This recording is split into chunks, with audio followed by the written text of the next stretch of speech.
নমস্কার বন্ধুরা, কেমন আছেন সবাই? আশা করি আপনারা সবাই খুব ভালো আছেন। প্রত্যেক বছরই 25শে ডিসেম্বর যাই আমরা পিকনিকে। এবছরও তার অন্যথা হয়নি।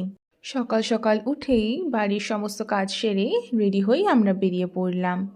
এটা হলো আমাদের ফান্ডের পিকনিক। এই ফান্ডটা তৈরি করেছিলেন আমার দাদু আর পাড়ার কিছু দাদুরা মিলে। আমাদের পিকনিকে যাওয়ার বাসও চলে এসছে, আমরা এখন যাচ্ছি সেখানে। সবাই চলে এসেছেন, এখন বাস ছাড়ার পালা।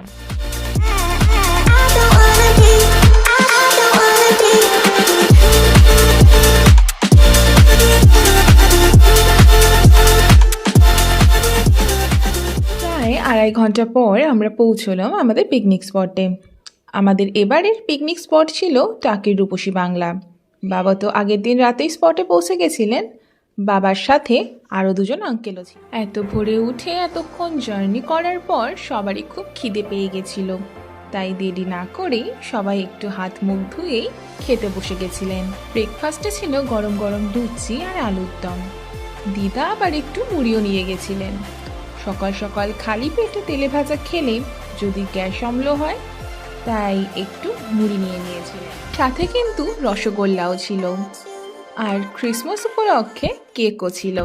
ব্রেকফাস্ট শেষ করে আমরা পিকনিক স্পটটাই একটু ঘুরে ঘুরে দেখছিলাম, আর সাথে ফটো তোলা আর রিলস করা তো ছিলই। রূপসী বাংলাটা কিন্তু বেশ বড় স্পট। রূপসী বাংলায় কিন্তু আমরা একা ছিলাম না, সেদিন আরও অনেকেই স্পটটায় ছিল। আসলে অনেকটা জায়গা নিয়েই ছিল রূপসী বাংলা পিকনিক স্পটটা। একটা এরিয়া কভার করে স্পটগুলো করা হয়েছে। এরই মধ্যে হাতে চলে এলো গরম গরম চিকেন পকোড়া। পকোড়াগুলো খেতে কিন্তু বেশ ভালো ছিল। চিকেন পকোড়া খাওয়া শেষ করে সবাই মিলে বেরিয়ে পড়লাম ঘুরতে।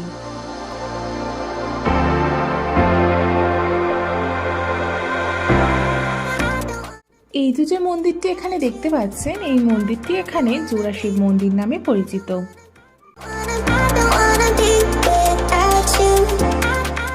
ইছামতি নদীর পাশের রাস্তা দিয়ে যেতে যেতে চোখে পড়ল এই সুন্দর কটেজটা।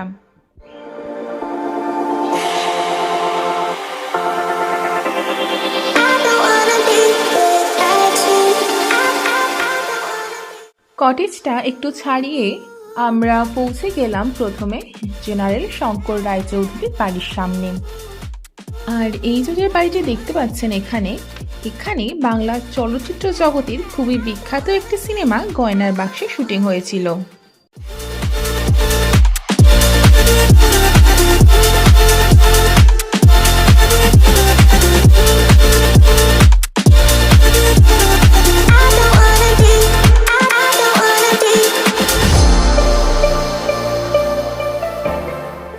এরপরে আমরা গিয়ে পৌঁছলাম মালদ্বীপ রিসর্টে।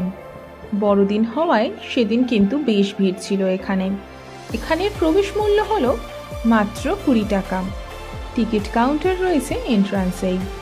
অনেকটাই বড় এরিয়া নিয়ে রিসর্টটা, খুব মনোরম একটা পরিবেশ। ফটো আর রিলস করার তো অজস্র জায়গা রয়েছে এখানে।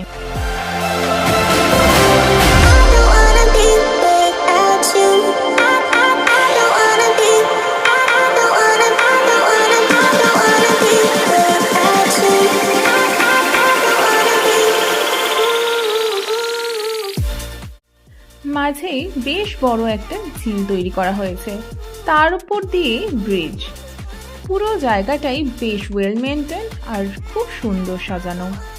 এখন দিনের আলোয় জায়গাটা যত সুন্দর লাগছে, রাতের বেলা লাইটসগুলো জ্বালালে কিন্তু একটা আলাদাই সুন্দর পরিবেশ তৈরি হয়ে যাবে।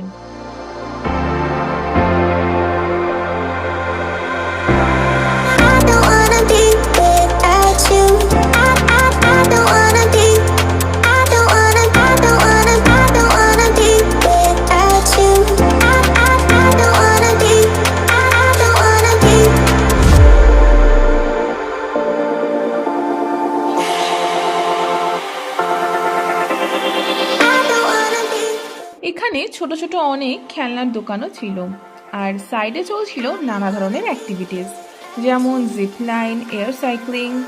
আর এই রাইডসগুলোর মূল্য হলো মাত্র 30 টাকা। পুরো জায়গাটা দেখে বুঝতেই পারছেন কেন এই রিসর্টটার নাম মালদ্বীপ রিসর্ট।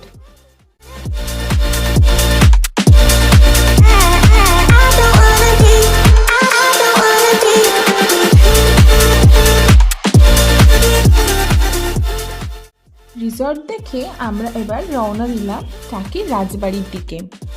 এখানের প্রবেশ মূল্য ছিল মাত্র 10 টাকা। চলুন এবার আপনাদের রাজবাড়িটা একটু ঘুরিয়ে দেখাই।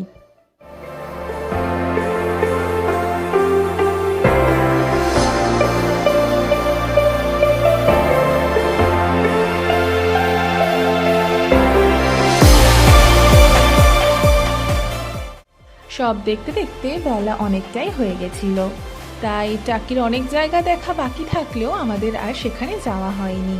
এদিকে লাঞ্চের সময়ও হয়ে গেছিল, তাই রাজবাড়ি দেখেই আমরা আমাদের স্পটেই ফিরে গেলাম। স্পটে ফেরার সাথে সাথেই সবাই লাঞ্চ করতে বসে গেলাম। প্রথমেই পাতে পড়লো গরম গরম ভাত, সাথে লেবু আর লবণ। তারপর আসলো মিক্সড ভেজ ডাল। তারপর ছিল কাতলা মাছের মাথা দিয়ে করা বাঁধাকপির তরকারি। তারপর এলো কাতলা মাছের কালিয়া।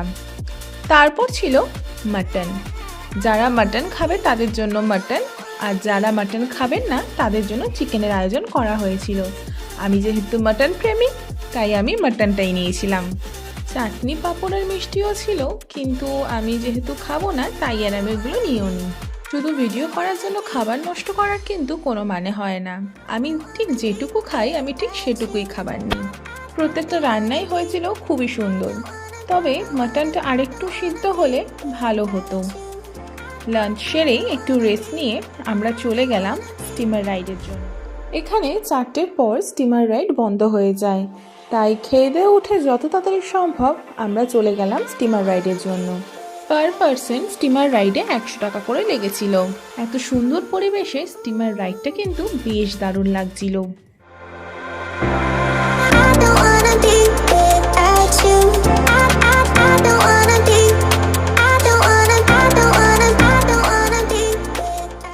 এটা হলো টাকির টপ রিসর্ট সোনার বাংলা। দূর থেকে দেখেই বুঝতে পারছেন রিসর্টটা কতটা সুন্দর।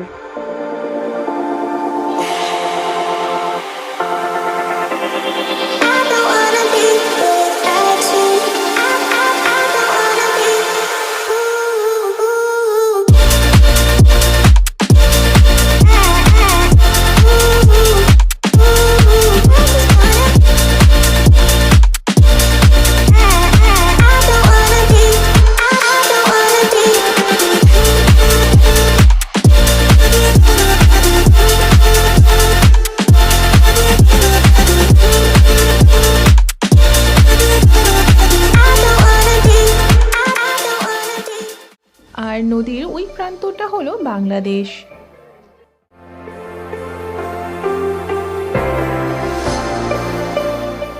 রূপসী বাংলা লজটাও কিন্তু বেশ সুন্দর।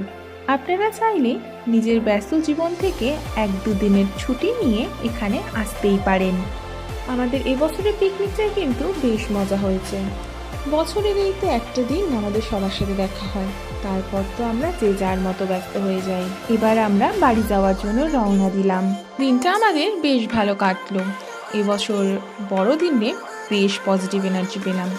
জীবনে তো নেগেটিভ মানুষজনদের অভাব নেই, তার মধ্যেও যখন নিজে একজন পজিটিভ মানুষ হয়ে কিছু পজিটিভ মানুষজনদের সাথে দেখা হয়, তখন অটোমেটিক্যালি ভাইবসের এনার্জি সবটাই ম্যাচ করে যায়।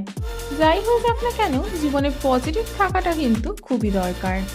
আজকের ব্লগটি আমি এখানেই শেষ করলাম। দেখা হবে খুব শীঘ্রই। ভিডিওটি কেমন লাগলো আমাকে কিন্তু কমেন্ট বক্সে জানাতে ভুলবেন না। আপনারা সবাই ভালো থাকুন, সুস্থ থাকুন, ভালোবেসে থাকুন।